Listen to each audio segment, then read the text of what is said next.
Olá, seja bem-vindo ao Aula Podcast. E eu estou hoje, essa é mais uma edição que tem convidado, porque não tem Dado Schneider e também não tem Rafael Martins. E a convidada de hoje é minha professora, então fica todo mundo no clima da aula. Patrícia Palermo, muito obrigado por estar aqui. Um prazer estar aqui, Guto, te ver de novo, né? E de novo numa aula, não é verdade? Mais uma vez. Deixa eu fazer aqui a introdução, né? A professora Patrícia Palermo, que eu conheci como minha professora na SPM, ela é economista-chefe da FEComércio há 13 anos, desde 2011. Foi mais ou menos quando a gente se conheceu. Isso aí.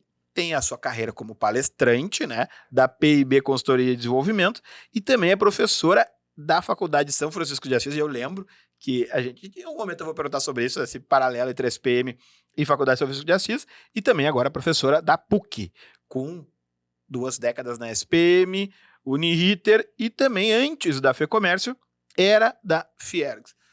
Professora, como é que nós estamos nesse momento sendo responsável pela Federação de Comércio, Serviço e Turismo do Rio Grande do Sul, depois que a gente viveu a maior catástrofe da história do estado do Rio Grande do Sul?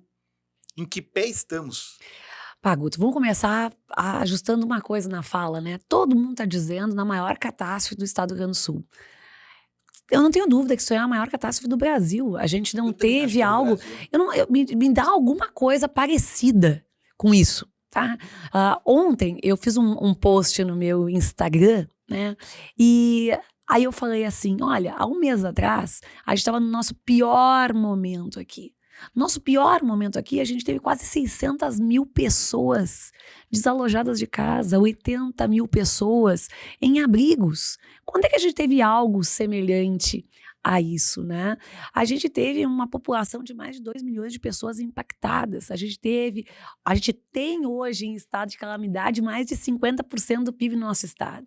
E o nosso estado é uma das maiores economias do Brasil. Então, eu não tenho dúvida de que a gente está diante, né, de um cenário fatídico, não só para nós, gaúchos, mas para o Brasil. Eu tenho certeza que vai figurar entre as tragédias internacionais do nosso tempo o que aconteceu aqui no Rio Grande do Sul. Porque essas imagens que impactaram tanto os teus olhos, que impactaram tanto os meus olhos, porque tu é uma pessoa que estava ali no meio, mexendo com as coisas, né? E quando eu falo mexendo com as coisas, é mexendo com o que estava acontecendo mesmo. Falando daquela realidade nua e crua da necessidade de alguém ter um lugar quente onde dormir, de ter a água para tomar. Eu tava... uma roupa limpa para vestir. Falando em roupa limpa, eu fiquei 7 dias trabalhando dentro de um abrigo, 12 horas por dia, numa rouparia, né? E eu via os bombeiros chegando dizendo assim, a gente precisa de roupa para bebê de um ano aqui, porque o bebê chegou molhado ali no viaduto.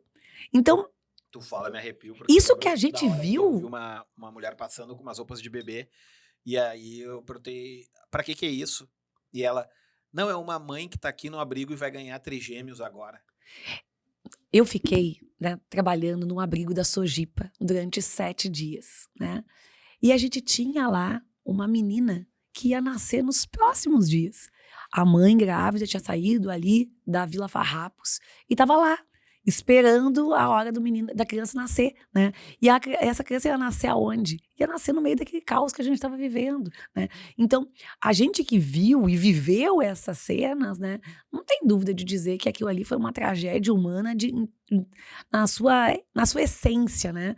Então, quem nos ouve hoje aqui no podcast, né? Eu dizia assim, né? A gente estava pensando no ano de 2024, muito bom para o estado do Rio Grande do Sul, né? Quando eu fazia as minhas palestras, seja pela federação, seja por mim, eu chegava lá e dizia assim, olha, o ano de 2024 vai ser um ano em que o Rio Grande do Sul vai ter um crescimento significativamente maior do que a economia brasileira. E sabe por quê? Porque simplesmente nós vamos ter um ano de safra cheia. E para um estado que tem uma relevância muito grande no agro, né, em termos nacionais e dentro do seu PIB, gaúcho aqui, né? O agro representa bastante. Você ter uma safra cheia, independentemente do nível de preços, você simplesmente ter o produto para vender, isso drena toda a atividade econômica de vários municípios e faz a nossa economia ficar mais pujante, né? E aí o que acontece? Acontece essa tragédia. Só para você ter uma ideia, tá? A nossa estimativa de perda, né, de PIB decorrente dessa tragédia é da ordem de 40 bilhões de reais. Quanto isso representa percentual? Se a gente for comparar isso com o PIB de 2023 do Rio Grande do Sul, nós estamos falando de 6,2%. Tá? Isso é muito. Uma parte disso vai ser, obviamente, recuperada no próprio esforço de reconstrução, né? Agora, a pergunta é, em que ponto a gente vai terminar o ano? Depende, né? Então, o PIB não vai cair, tipo, 20%. Não. Pode ser que ele tenha uma queda muito significativa nesse segundo trimestre. É muito provável que isso aconteça, tá certo? Mas vai ser aquela queda em V, né? Porque a gente desligou a atividade econômica nesse tempo. Então, olha só, tu é um cara que durante muito tempo ficou lá distribuindo colchão. E eu sou uma pessoa que fiquei lá dentro de um abrigo trabalhando. Quantas empresas não fecharam nesse período, né? A gente viveu um Dia das Mães sem presente. Sim. A gente viveu um mês de maio que simplesmente várias áreas da cidade colapsaram. Eu, né? inclusive, fiz aniversário em maio, e aí, Sim. por causa do decreto de calamidade pública, a idade não é contada, né? Vai contar só ano que vem. Mas eu participei do teu presente de aniversário. Ah, né? é verdade. Eu mandei um pix do aniversário, então né? valeu, Ok, valeu. né? Eu mandei o pix. Porque o teu aniversário foi uma ação para tentar transformar a tristeza do outro em algo um pouquinho menos pior, né? Encarar com leveza, mas é absurdo. É absurdo. A gente fala, e aí as pessoas às vezes não conseguem ter a real dimensão, porque não tem como ter a real dimensão. A gente gravou aqui 2 episódios, eu, o Dado e o Rafa, e a gente falou um pouco sobre isso. E aí até eu fui de forma bem direta, falando assim, cara, quando rolou o Brumadinho, a gente se consternou e tal, mas, cara, seguiu a vida. Se eu tinha um jantar marcado, eu ia. Entendeu? Eu não vou mudar meu plano pelo que aconteceu lá longe. Então, as pessoas que estão fora daqui, elas têm um nível de solidariedade que eu nunca vi na história, o nível de movimentação, de doação, de comprometimento. Mas as pessoas não muda a rotina do dia delas, o que a gente está vivendo aqui. E aí a gente é uma federação, né? São 26 estados mais o Distrito Federal, só que a gente tem um estado que ele foi duramente atingido. E não tem como explicar, só quando tu senta. Ontem eu estava na academia e encontrei o meu personal, e a filha dele nasceu faz uma semana. E ele perdeu tudo que ele tinha em casa. Os pais deles perderam tudo que ele tinha em casa. A irmã dele perdeu tudo. A sogra dele perdeu tudo. Então, tu tem imagina que tu tem uma rede de apoio. Tu quebra a rede de apoio, porque todo mundo perdeu. Guto, olha só isso que eu tô falando, né? Tipo assim, a gente tá falando de 40 bilhões, né? De reais em atividade. Atividade. Nós não estamos falando de patrimônio, tá? Sim. Quando a gente tá falando de patrimônio, a nossa conta é de perder mais uns 34. Né? Nós estamos falando das famílias perder algo em torno de 5, infraestrutura do Estado uns 9, as empresas mais 20. Né? Então, quando eu falo dessa recuperação, que pode ser que a gente consiga fazer até, quem sabe no final do ano, né, uma parte significativa disso, quem sabe terminar no 0 a 0, quem sabe até pelo bom desempenho da nossa safra, que grande parte estava colhida, a gente ter um crescimento positivo esse ano. Isso é recuperar a atividade, de realocação de atividade entre os que foram atingidos e os que foram menos atingidos ou não atingidos. Mas quando a gente está falando de recuperação de patrimônio, quanto tempo a gente leva para ganhar 1 milhão, mas quanto tempo a gente leva para conseguir acumular 1 milhão? Isso é outro tempo, isso é outro relógio, né? Então, é isso que a gente está falando. Nós estamos falando de perda de ativos, que muitas vezes são os únicos ativos que as pessoas e as empresas têm. E que impedem até esse recomeçar, porque esses ativos muitas vezes eram garantias para certos recomeços, né? Então, quando a gente teve, né, a tentativa de voltar minimamente à normalidade, uma cena que me chamou muito a atenção, mas muita atenção mesmo, foi que uma das faculdades que eu dou aula, né, que foi duramente atingida e que vai continuar até o final do semestre, ainda no online, que é a Faculdade de São Francisco de Assis, que ela tem um perfil de ter alunos, muitos deles da região metropolitana de Porto Alegre, são alunos que na maioria das vezes são pais e mães de família, são trabalhadores. Quando, no primeiro dia que eu liguei aquela câmera para falar com os alunos, e eu vi alunos meus assistindo aula de dentro de abrigos, aquilo me tocou profundamente, sabe? E eu tenho um aluno em específico, né, que é teu conterrâneo lá de Canoas, que é o Marcelo, que ele falou uma frase pra mim que foi muito marcante e Ele é muito significativo para esse momento, né? Eu falei assim, Marcelo, tu vivendo todo esse caos, tu para assistir a aula, né? E ele falou para mim assim, professora, o que eu fizer agora, nesse exato momento, vai definir o que vai ser o meu futuro. E eu só posso fazer isso. Eu ter que fazer alguma coisa agora que faça o meu futuro ser melhor, sabe? Então, isso é o comprometimento com o futuro, que muitas vezes as pessoas não conseguem ter, porque a situação é tão desesperadora, tão desoladora, que as pessoas nem acreditam que tentar fazer algo que seja minimamente razoável, né, ali naquele momento, como, por exemplo, continuar a vida, né? É algo possível, né? Porque as cenas são muito tristes. Então, tomara, sabe, que a gente aqui consiga, olhando sobre todos esses destroços, né, ser imbuído de uma força, de uma resiliência, de uma esperança muito grande de continuar acreditando e andar pra frente. Porque esse é um ponto importantíssimo pra gente ter a retomada, tá? Que é a confiança que a gente vai ter um amanhã melhor que o hoje. Se a gente não tiver isso, Guto, isso vai ser um grande problema para a nossa retomada, né?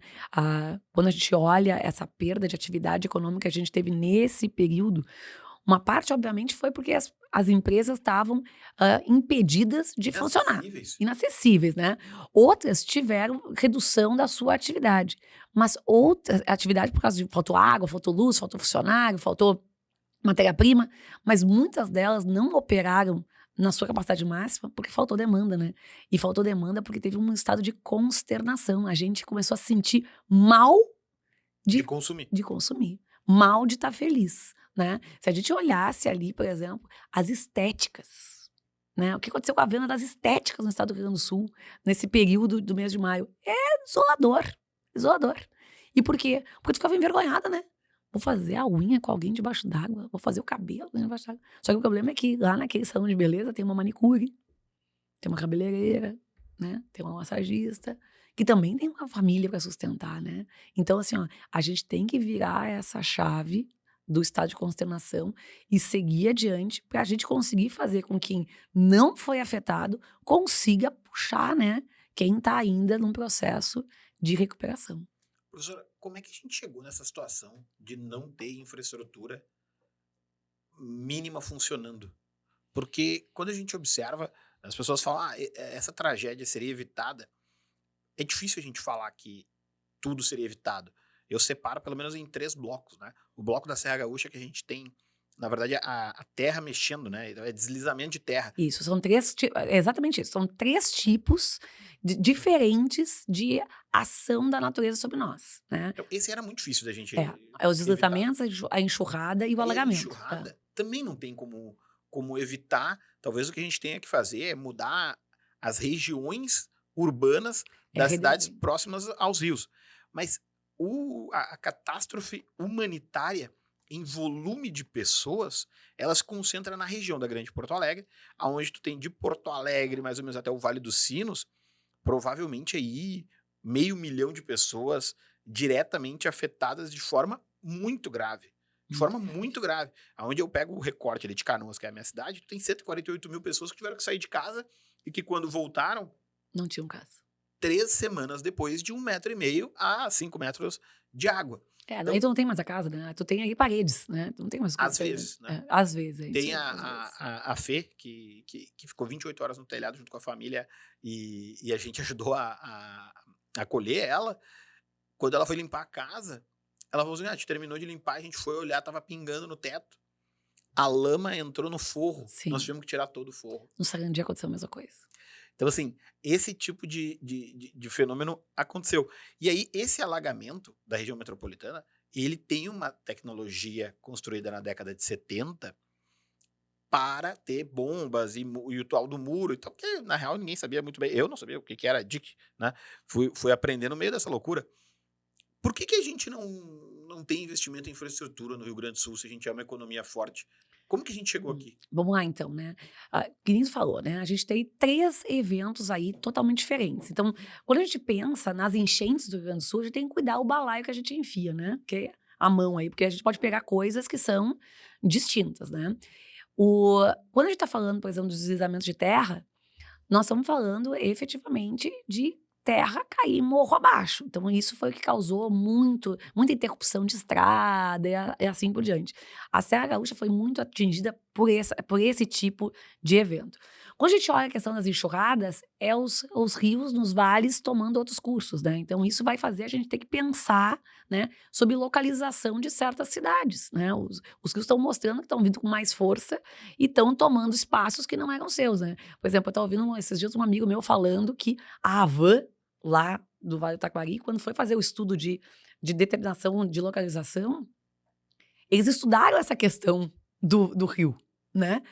E aquilo foi considerado de baixíssima probabilidade de acontecer. Quem viu as cenas da Havan que se distribuíram pela internet, parecia que ela tinha sido construída dentro do rio, né? Então, tipo, é óbvio que isso é muito difícil você criar uma infraestrutura que seja capaz de segurar esse tipo de força, né?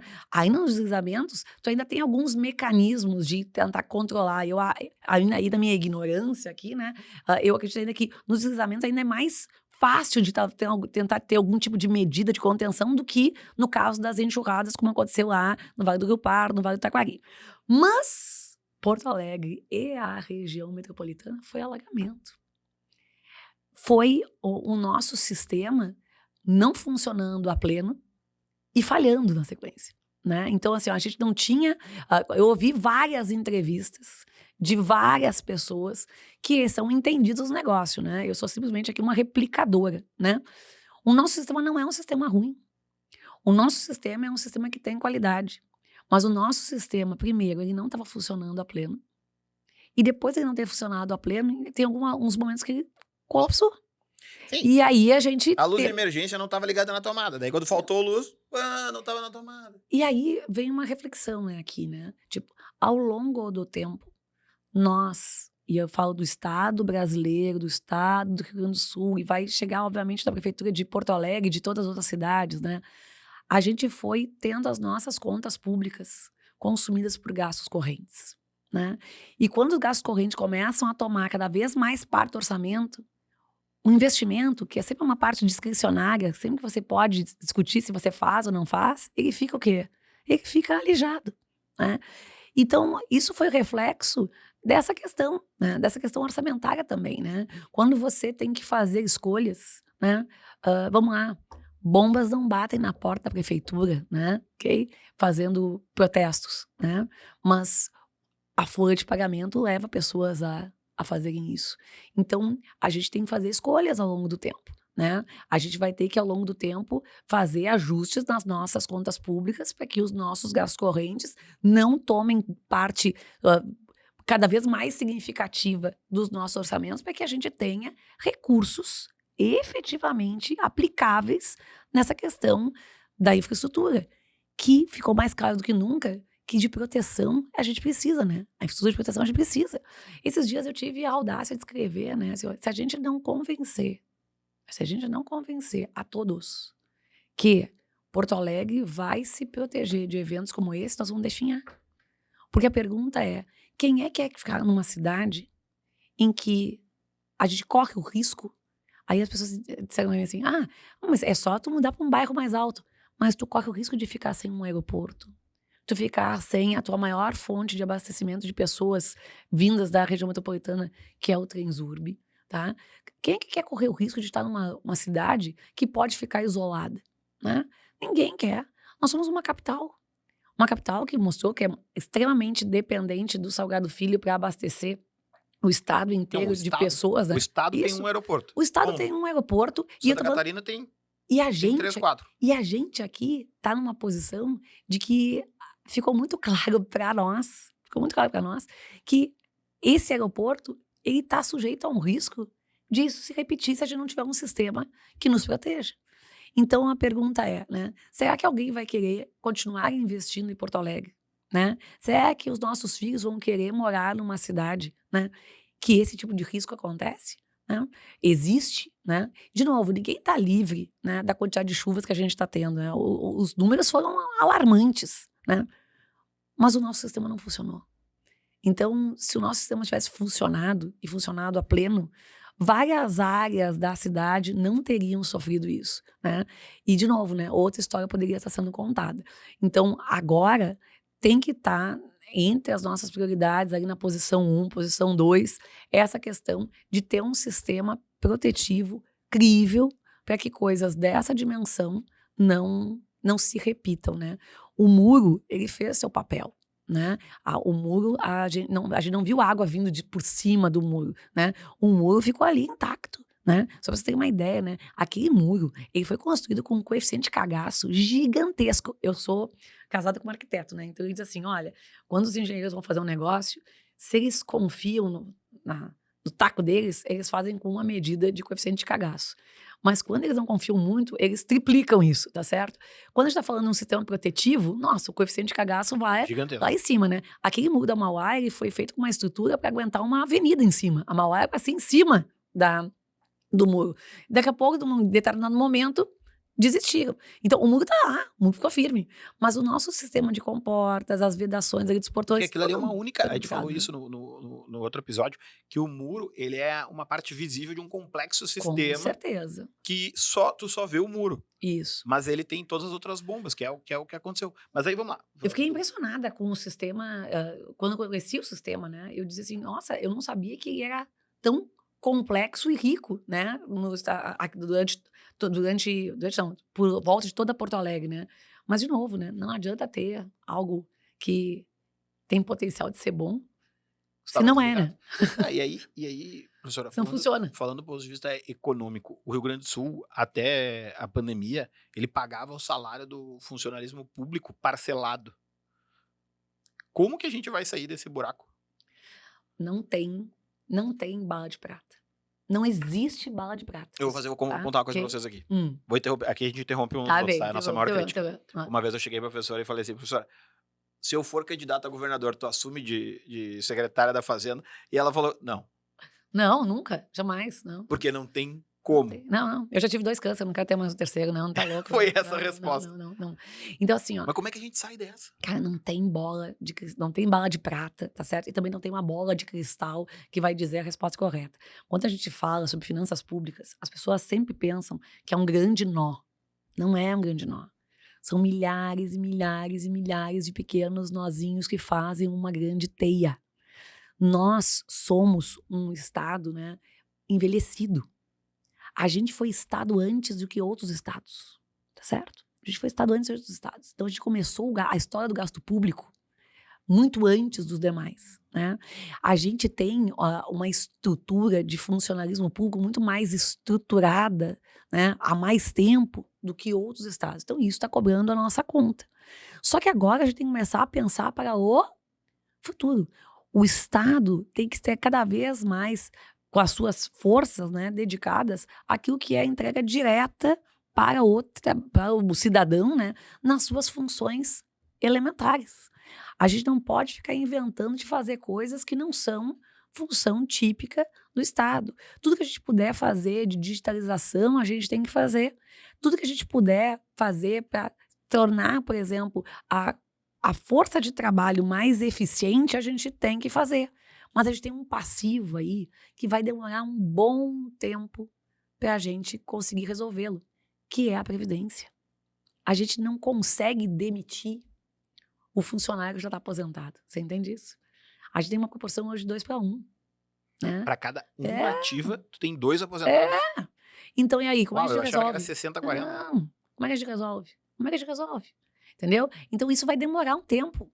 Então, o Estado do Rio Grande do Sul, ele vai estar sujeito a uma necessidade de uma carga tributária maior que a média brasileira, enquanto ele tiver esse tipo de passivo, tá certo? A questão é que a gente não pode, sustentado nessa desculpa, não fazer nada. Sim. Entendeu? Então, a pergunta é a seguinte, ó, tinham coisas que no passado precisavam de gente para fazer. Hoje não precisa. Hoje não precisa mais. Então, a gente tem que fazer com que essas coisas que não precisam mais de gente funcionem cada vez melhor. Pra gente botar a gente nas coisas que precisam. E onde a gente precisa de gente? A gente precisa de gente dando aula para as crianças. A gente precisa de gente para ver se as pessoas estão bem ou não na área da saúde, a gente precisa de gente na área de segurança, que são exércitos, né? Nós estamos falando de sempre exércitos aí, né? Nós estamos falando de muita gente na parte de segurança, muita gente na parte de saúde, muita gente na parte de educação. E na própria educação a gente tem que fazer uma mudança. Isso é uma visão empírica minha, tá, professor? Mas eu acho que a necessidade de profissionais na educação básica ali, creche e séries iniciais, ela é aquém do que a gente tem, por exemplo, no ensino superior. Então, muitas vezes, as famílias, elas têm que abrir mão da geração de renda da mulher para ficar cuidando das crianças, porque o Estado não consegue fazer esse papel. E aí ele divide esse bolo da educação lá na educação superior. E aí tu tem uma camada populacional que é condicionada a não conseguir gerar valor durante determinado tempo e ela sai atrás nessa competição. Eu acho que a gente tem aqui no Brasil, né, uma questão de que a gente acha que as coisas só vão se resolver se as pessoas tiverem ensino superior, tá certo? Só que se as pessoas tiverem uma base ruim ao longo de toda a vida, não vai ser o ensino superior que vai fazer a mágica. Não Né? resolve. Não vai resolver, né? E eu vou dizer assim, ó, teve um tempo que resolver problema na educação era muito mais fácil do que é hoje. Por que era mais fácil que hoje? Porque a gente resolvia problema de educação basicamente construindo escola, né? Tijolo é uma coisa que a gente assenta um em cima do outro, pá, né? Então, volta e meia, conseguia lá uma verbinha para fazer uma escola e já começava. Aí isso era resolver a educação. Hoje a gente não tem mais esse tipo de problema, né? Daqui a uns dias a gente já faz isso, a gente vai ter que fazer mais daqui a pouco, que é fechar a escola. Sabe por quê? Vai faltar aluno, Total. tá? Porque as pessoas estão tendo menos filhos, né? A questão é que agora a gente tem que fazer uma coisa muito mais desafiadora, que é fazer as crianças aprenderem. Não, eu lembro quando, acho que foi Isso é desafiador. o governo do Dória em São Paulo, que precisava fechar uma quantidade de escolas, porque era melhor diminuir o número de escolas e concentrar o investimento em menos escolas, porque tu tinha menos alunos. Mas aí tu entra num problema, que se tu tem menos escola, tu tem menos funcionários naquelas escolas. Como é que tu faz isso se tu tem um funcionalismo batendo a porta e exigindo? Porque tu tem a característica do funcionalismo público que tu não pode emitir. Tem uma E aí são camadas de complexidade que fazem a gente gastar esse dinheiro corrente e a gente chega nesse momento. E aí tem uma coisa, né, Guto? A gente tem que entender o nosso papel de sociedade para fazer as reclamações que são as justas. Há muitos anos atrás, a Ficomércio fez uma pesquisa de campo que perguntou para a população gaúcha qual é que era o principal problema da educação. E sabe o que apareceu como a resposta da sociedade gaúcha como o pior problema da educação? Foi o salário dos professores. Isso é uma resposta sindical. Isso não é uma resposta de sociedade. Isso é uma estratégia de marca. A resposta... Uma estratégia de comunicação muito bem feita. A resposta da sociedade tinha que ser: o maior problema é que os alunos não aprendem, que as crianças não aprendem, tá certo? Então, isso é problemático, né? A gente tem que fazer cada parte, cada ator da sociedade, né, funcionar dentro do seu papel. Nosso papel como sociedade é exigir que a escola ensine, que o nosso filho aprenda, né? O sindicato lá vai reclamar para ter condições de trabalho e remuneração melhor, né? Mas a gente, como sociedade, tem que fazer essa pressão. Porque é isso que a gente precisa para a gente, ao longo do tempo, crescer, sabe? O crescimento de uma sociedade está altamente vinculado à sua produtividade. A sua produtividade está altamente vinculada ao aprendizado das suas crianças, né? Então, porque esses caras vão ser os jovens, os adultos do amanhã. Então, assim, ó, não existe bala de prata, né? A gente vai ter que começar resolvendo os nossos problemas aos poucos. A gente tem aí um momento agora que é somar mais um mega problema, que é a gente não tem que só melhorar o que a gente tinha, né? Agora a gente tem que reconstruir o que a gente tinha, né? E tomara que a gente faça escolhas melhores nesse processo aí. Tá, então deixa eu mudar o assunto agora, sair da enchente. E eu mandei para a professora antes a pergunta que eu queria fazer, que é o seguinte: como é que eu explico para as novas gerações que comprar da Shein é um tiro no pé? Olha só, né? Sabe que esses dias eu tava falando na sala de aula, esses dias nada, segunda-feira eu tava dando aula sobre comércio exterior, né? Então, assim, quando a gente fala de comércio exterior, a gente tá falando de se relacionar com outros países, né? E eu, por exemplo, como liberal que sou, eu acredito que ser uma economia aberta é muito bom, né? Quando você consegue se relacionar com outros países, você começa a ter ganhos de eficiência, porque você consegue consumir coisas, por exemplo, que a sua fronteira de possibilidades de produção não te permite. Então, você tem um consumo além da sua capacidade produtiva, você consegue diversificar aquilo que você tem acesso. Eu fui uma adolescente, não, né? Mas uma criança nos anos 80, né? Cara, as possibilidades que a gente tinha de consumo aqui nos anos 80 eram infinitamente menores do que a gente tem hoje, que a nossa economia abriu um pouquinho, né? A gente tem ganhos de concorrência. Não tem nada melhor para fazer alguém crescer do que ter alguém do lado te fazendo Concorrendo. correr, né? Só que, vamos lá, nós estamos entrando em tempo de Olimpíadas, né? Ok? Todo mundo concorre para ser o melhor, mas uma coisa que todo mundo faz antes do jogo começar é um antidoping, né? Ok? Para quê? Porque as condições de competição sejam equivalentes. E a questão é que esses sites, né, eles concorrem com os locais dopados, né? Então, o que acontece? E quem é o doping deles, né? A não incidência de tributos. O que a gente precisa ter claro na nossa cabeça é que sempre que existe um comércio internacional, B2C, que é Business to Consumer, sempre tem tributação. Sempre tem tributação, tá certo? Ou melhor, sempre tinha tributação, depois parou de ter, agora vai voltar a ter, né? Ok? Tá. Então, sempre tem tributação. E por quê, né? Porque nós estamos falando de relações de natureza comercial. O que era o tal dos $50? O que era os $50? Os $50 é o seguinte: a madrinha da minha filha mora no Texas, tá? Ok? Mora no Texas. Mora no Texas, ela não vem todo aniversário da minha filha pra cá. Então o que ela faz? Ela manda um presente pra minha filha. Então ela é uma pessoa física mandando um presente pra uma pessoa física. O que se diz? Diz assim, ó: uma pessoa física pode mandar uma remessa na forma de produto para o Brasil até o limite de $50, que isso não tem incidência de tributo. Vamos lá, vamos fazer a continha. Quanto é que é 50 vezes 5,40? Nossa, nós estamos falando aí de mais de R$250. É um ticket que não é ruim não, tá? Muita loja aí suava para ter um ticket de R$250. É essa a relação que não é tributada. Mas toda a relação comercial, não interessa qual seja o valor, ela é tributada. O que pode acontecer é que com determinados valores essa tributação é mais simplificada ou ela pode ser mais complexa e mais cara. O que acontecia com esse tipo de site tem um nome, se chama fraude, tá certo? Isto é, entrava esses pacotes aqui no Brasil como se fossem uma relação entre pessoas, quando na verdade tem uma relação comercial.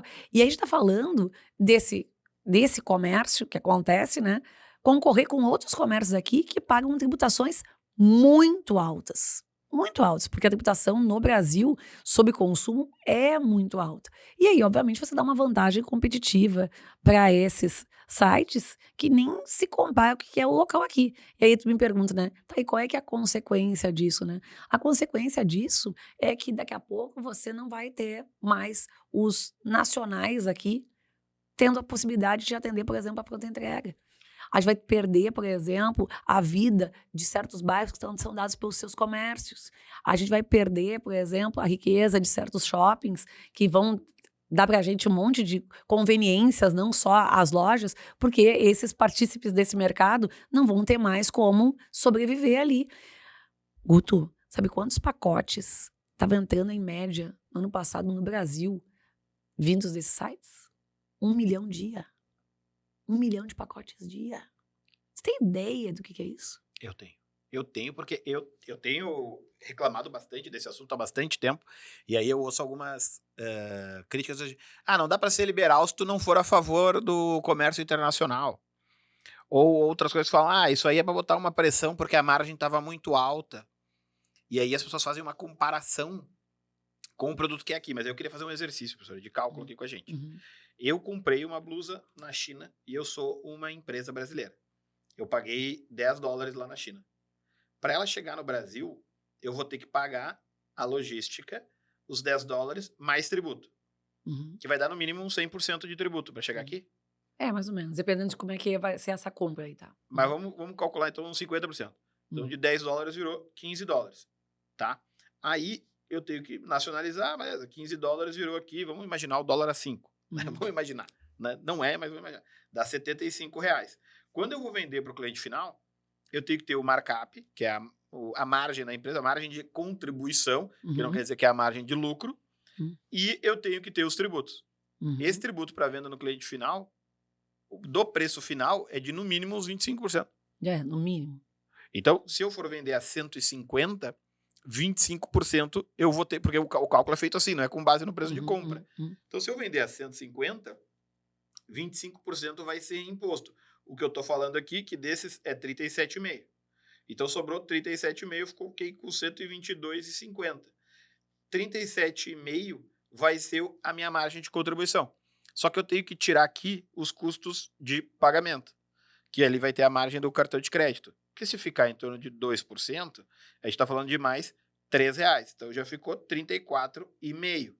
Desse 34,5, eu tenho que ver o custo do dinheiro, porque o cara pode ter feito em 10 vezes, ele pode ter usado o crediário, ele pode ter ido até os outros custos que tem ali. Então, no fim, numa venda de 150, tendo uma conta de impostos positiva, o cara vai ficar ali com uns R$30 de margem de contribuição, que é em torno de 20%.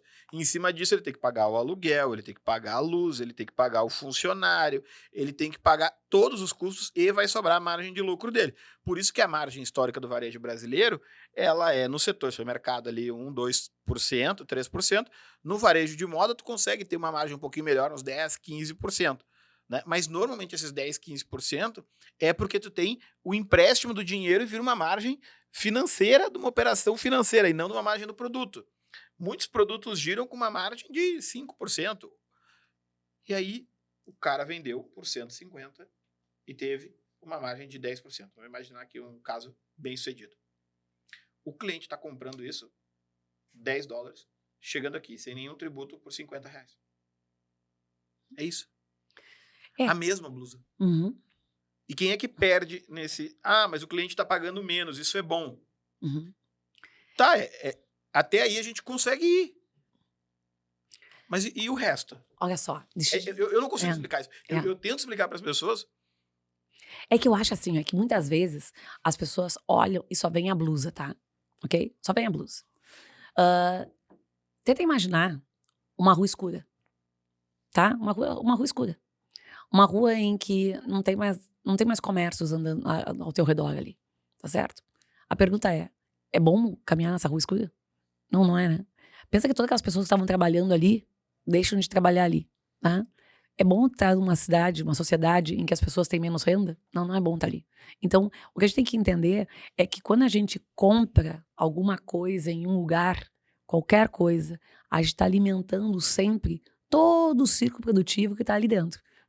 Então, da mesma forma como quem compra drogas alimenta todo o ciclo produtivo da produção de drogas, quem compra qualquer coisa no supermercado, numa loja, alimenta toda uma cadeia.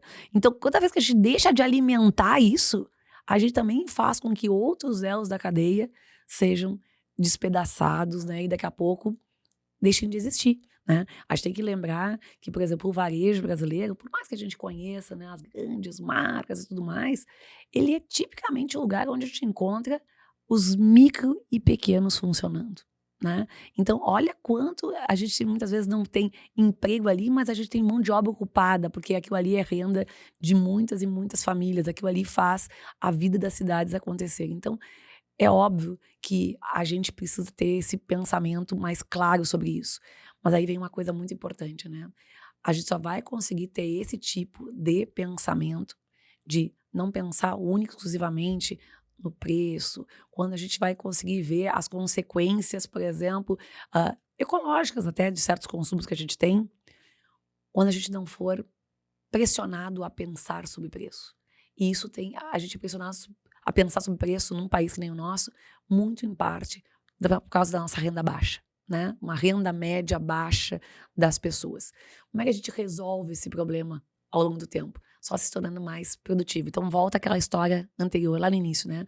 A gente tem que ter uma infraestrutura adequada, a gente tem que ter educação para que a gente consiga produzir mais e melhor. Isso abre espaço para a gente ter renda maior e essa renda maior permita para a gente, né, fazer escolhas mais conscientes, escolhas mais verdadeiras, mais genuínas do que aquelas únicas exclusivamente forçadas pelo preço. Mas, de novo, né, não existe justificativa para a gente permitir, dentro de um país, que nem o nosso, né, que os produtores locais tenham condições piores de competição do que os produtores externos. Mas isso é porque Né? são poucos os que são afetados quando tu olha do ponto de vista de empresários, e são muitos os que se sentem beneficiados quando tu olha do ponto de vista de consumidor.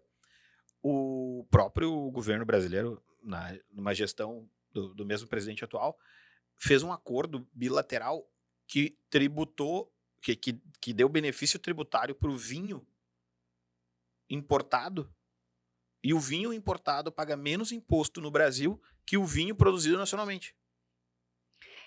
Como é pouca gente afetada, que são os produtores de vinho brasileiro, ninguém se importa.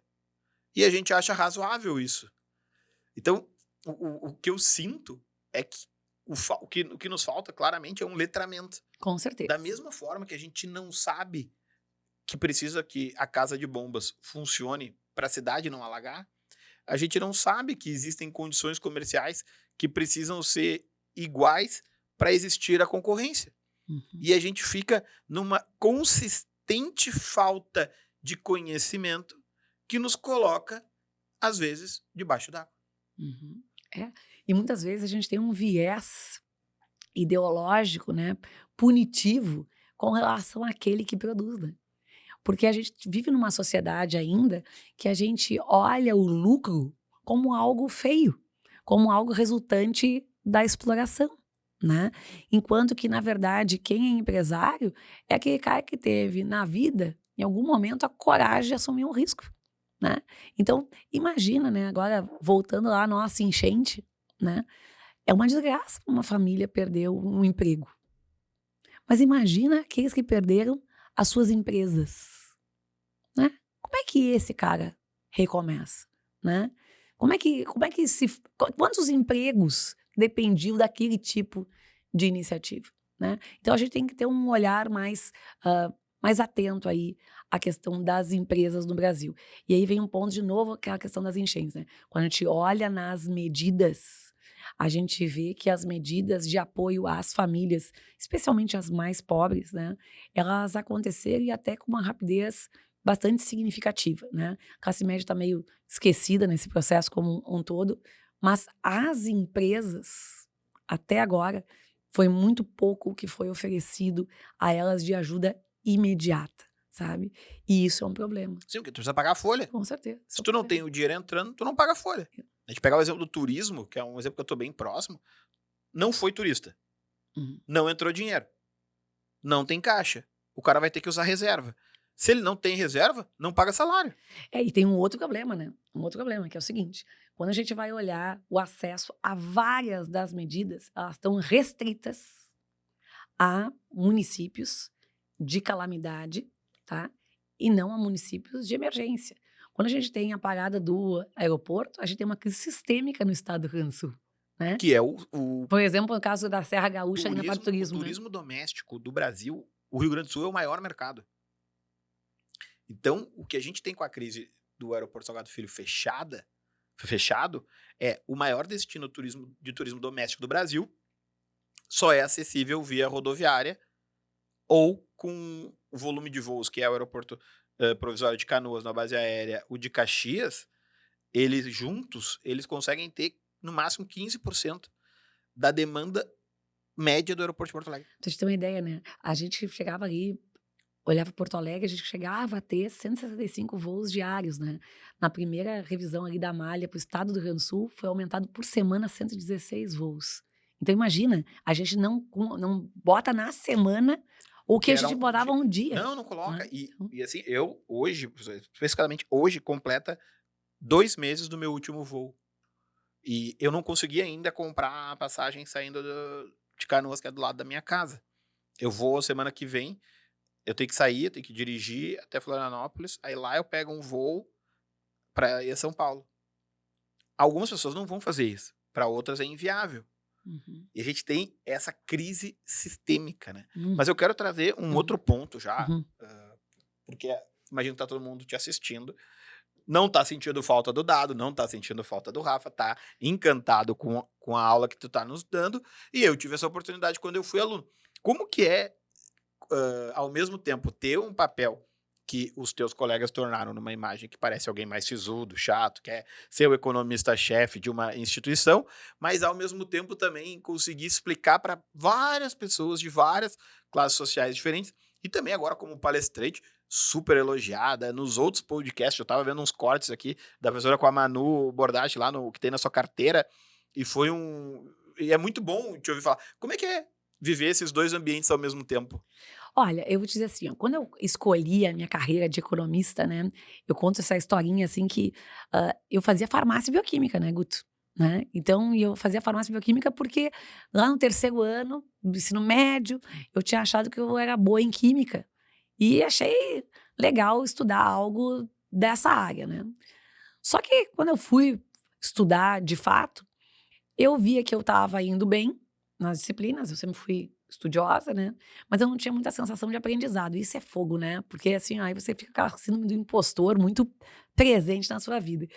E eu sempre achei que eu era uma guria que falava bem, sabe? Me comunicava bem, né? Porque o que é se comunicar, né? Tu é um cara que se comunica muito bem, né? Comunicar é fazer pontes. Isso é comunicar, né? Comunicar é você conseguir fazer com que o outro se interesse pelo que você diz, em primeiro lugar, e depois que ele entenda o que você diz, né? Eu costumo dizer que existe sempre um abismo entre a boca que fala e o ouvido que ouve, né? Então, quem consegue se comunicar faz essas pontes. Então, eu achava que isso era uma coisa que eu sabia fazer, que eu era bastante persuasiva, que eu conseguia entender argumentos que seriam bons e usar com alguma lógica. E aí eu fui escolher a faculdade de economia. E aí, o que aconteceu lá na faculdade de economia, né? Eu de cara pensei assim, poxa, se eu pegar e usar essa minha comunicação mais facilitada, eu vou estar desbravando um caminho novo. Sabe por quê? Porque entre os economistas tinha até a máxima de dizer que as pessoas estavam falando economês. Sim. Que era um jeito, né, que parecia mais intelectualizado de você falar coisas que deixavam as outras pessoas com mais impressão ainda de que elas não entendiam nada. E aí eu descobri que ser didático tem valor. E eu comecei a ganhar dinheiro com isso, né? Então, eu acho que a sacada é essa, né? É você tentar ser uma pessoa interessada pelo que está acontecendo, né? Então, a gente já conversou várias vezes sobre isso, né? Eu sou economista-chefe lá da Federação do Comércio de Bens, Serviços e Turismo do Estado do Rio Grande do Sul, a FEComércio. A gente está vivendo uma grande crise, né? Eu não ficava só lendo relatório. Eu ia lá no centro de Porto Alegre. Eu conversava com os lojistas. Eu entrava nas lojas, eu perguntava sobre o que estava acontecendo, o que estava vendendo, não estava vendendo, qual era a impressão que eles tinham. Então, eu tenho que ser interessada em tentar enxergar as coisas como um todo. Eu assisto novela, eu vejo o que está acontecendo no Big Brother. Eu sei conversar com as pessoas sobre vários assuntos. Isso me ajuda a fazer metáforas legais. Metáforas é um jeito ótimo de fazer as pessoas entenderem. Por quê? Porque é como uma rádio, a gente começa a sintonizar. Quando a gente vê uma coisa que a gente entende, a gente para para prestar atenção. E aí continua. E quando você começa a se tornar interessado porque as pessoas se interessam, você também passa a ser interessante para elas, né? E eu acho que a jogada foi essa, né? É de entender que a minha fala tem que ser fácil, tem que ser acessível. Se eu tenho que usar metáforas para tentar explicar isso, eu vou fazer. Porque o meu interesse é que no final dessa conversa, você saia dizendo o seguinte: valeu o tempo que eu gastei. E aí, se você pensou que valeu o tempo que você gastou, você volta para me ouvir, tá certo? E, de novo, eu tenho uma certeza muito clara na minha cabeça, tá? Se os economistas quiserem contribuir mais com a sociedade, eles têm que falar coisas que a sociedade entenda, porque a sociedade apoie as mudanças, né? A gente conseguiu fazer aí, nos últimos tempos, mudanças importantes dentro da economia brasileira. Às vezes a gente fica olhando só o copo meio vazio e tem a parte meio cheia. A gente fez uma reforma da Previdência, a gente vai ter que fazer daqui a pouco outra, né? E a gente fez com bastante calmaria na sociedade. Por quê? Porque as pessoas entenderam que algumas mudanças tinham que acontecer. A gente vai fazer agora uma reforma tributária. A gente já fez a primeira parte lá, desenhou o grande croquis e agora a gente vai começar a ajustar. À medida que a gente vai falando com as pessoas vão entendendo os seus problemas, que as narrativas são criadas com razoabilidade, né? E, de novo, né? Com menos raiva, né? Ok? Com menos raiva no falar, eu acho que as coisas vão andando. Então, essa foi a máxima, tá? É tentar me tornar clara, objetiva, interessada e interessante. Tá, professor, olha só. Hum. Quem tá te assistindo aqui Hum. ainda não conheceu o teu trabalho. Como é que faz para continuar te acompanhando? Olha, pode me seguir lá nas redes sociais, né? Eu sou no @pati.palermo no Instagram ou também lá no LinkedIn, no Patrícia Palermo. E aí, eu passei volta e meia aí por todo o estado, passei pelo Brasil, falando das minhas palestras. E se quiser levar para, quero levar para minha empresa. A gente tem muitos, a nossa audiência é composta de muitos empresários. Dá para levar a palestra da Patrícia Dá pra Palermo para a levar, dá pra empresa? levar, dá pra levar. É só contatar. Outros estados também, dá para ir de carro até Florianópolis, pegar um avião. Dá. Enquanto a gente ainda não tem aeroporto. O mundo tem fronteiras abertas, né? Então vamos lá. Professora, muito obrigado. A gente está aqui no novo estúdio das Estúdios Combo, que é o nosso patrocinador aqui do Aula Podcast. Não sei, não vou prometer para vocês quando é que volta o Rafa, quando é que volta o Dado. Acho que o Rafa volta antes, né? Porque o Dado vai ter que esperar o aeroporto voltar a funcionar. E tomara que a gente faça um outro com um assunto mais leve, melhor, né? Que a gente consiga tirar a nossa cabeça debaixo d'água, porque eu tenho certeza que se a gente falar com o empreendedor, tem muitas ideias que a gente falar sobre coisas que a gente pode ajudar nesse processo de reconstrução. E sabe que eu lembro das nossas aulas quando eu fui conversar com um amigo que tem uma grande loja de material de construção no bairro Matias Velho, que foi um dos bairros mais afetados. Ele tem a loja de material de construção, ele mora lá, e ele tem outras coisas no mesmo bairro. Então ele tá naquele exemplo de que perdeu tudo. Aí, no meio do caos, eles estavam extremamente abalados, né, psicologicamente, porque com aquela sensação de que perdeu tudo. E aí o que eu fiz para ele foi um exercício que eu aprendi na aula. Então assim, vamos lá. Tu tá com um problema agora, mas vamos parar para pensar. Vai ter dinheiro para reconstrução. Então, se a prefeitura se o governo federal anunciou R$5.100, tu multiplica isso aqui pelo potencial de Canoas aqui, que são 80 mil casas, tá? Aí tu vai lá e tu tem um município dizendo que vai entregar mais uns R$2.500. E tu tem o estado lá com o Pix do estado em torno de mais R$2.500. Aqui, tu tem mais ou menos uns R$10 mil para 80 mil pessoas. 80 mil casas. Se dessas casas a gente tiver uma capacidade de endividamento de mais ou menos uns R$2 mil por casa, a gente chega num total de R$1 bilhão para ser investido na reconstrução nos próximos 3 a 6 meses no teu mercado. Tu tem duas alternativas agora. Ou tu olha para tudo que tu perdeu, ou para tudo que tu pode ganhar. Isso. Quando eu converso com as pessoas, eu sempre digo assim para elas: fala com alguém que tá fora da tua bolha. Porque é óbvio que tu vai querer que tenha alguém que te estenda o lenço para enxugar tuas lágrimas. Porque tu tá chorando, é óbvio, tu vai ficar ali desesperado. Mas é importante olhar e conversar com alguém que consiga ver além dessa nuvem que se bota na frente da gente quando a gente fica olhando para a nossa tragédia, sabe? Porque, de novo, se houve a destruição, vai ter a reconstrução. E vai ter setores, por exemplo, que vão ser muito potencializados. E da construção civil, a gente não tem nem dúvida. Né? Quando eu conversei com o secretário de turismo, eu falei para ele, olha só, eu gosto de olhar uma meta distante que a gente pode percorrer junto. E o que eu falei para ele é, agora em 2025 vai acontecer em Osaka a Expo 2025, que vai ser no Japão. A Expo 2020, que acabou acontecendo em 2021 e 2022, foi em Dubai. Uhum. Eu falei para ele o seguinte, ó, em 2035 a gente completa 200 anos da Revolução Farroupilha. A gente tem 11 anos para reconstruir o Rio Grande do Sul, para ir lá e pleitear que a Expo 2035 aconteça no Rio Grande do Sul, para a gente contar a nossa história da reconstrução. Então a gente pode buscar uma meta grande, que é, eu me comprometo a reconstruir esse estado e trazer o mundo inteiro para vir aqui, ficar durante 6 meses contando a sua própria história. A gente só precisa se comprometer. Sirvam nossas façanhas De modelo a toda a terra. Com certeza. Tchau! Tchau, tchau.